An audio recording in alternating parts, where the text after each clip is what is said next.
Welcome to Alert One News. I'm Aria, here with the top stories making headlines today. From national affairs to global developments, we bring you trusted news, fast updates, and the truth behind every story. Let's begin. President Donald Trump said Wednesday it's highly unlikely that he'll fire Federal Reserve Chair Jerome Powell after signaling otherwise a day earlier in a private meeting with lawmakers. The mixed messages come as the administration has sought to build maximum pressure on the chair, whom Trump would very much like out of his job, even if he's reluctant to decree his termination.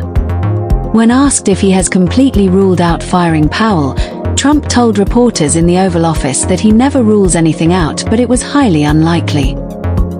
But he offered an important caveat: unless he has to leave for fraud.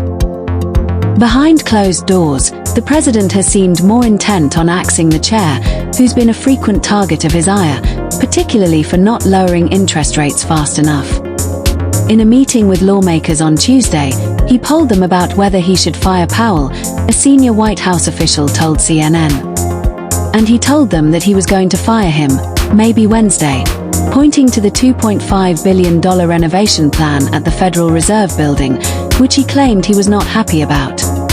According to a source briefed on the president's remarks in the meeting. He even gestured toward a document he said was a letter firing Powell, according to a person in the room.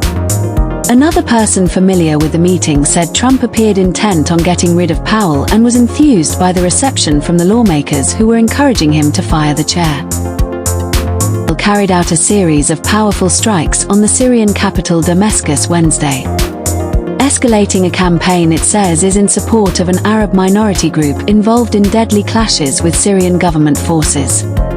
At least 3 people were killed and 34 others were injured in the attacks, the Syrian Health Ministry told Alert One News.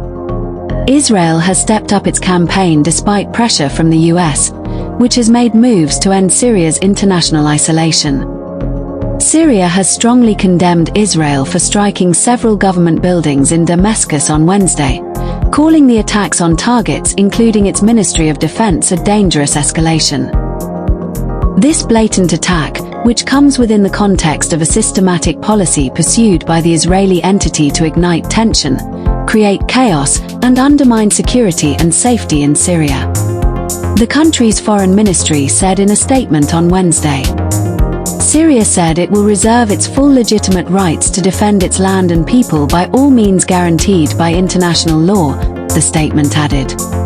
The Syrian government meanwhile announced a new ceasefire with the Druze, but it is unclear whether it will come into force amid splits among the group.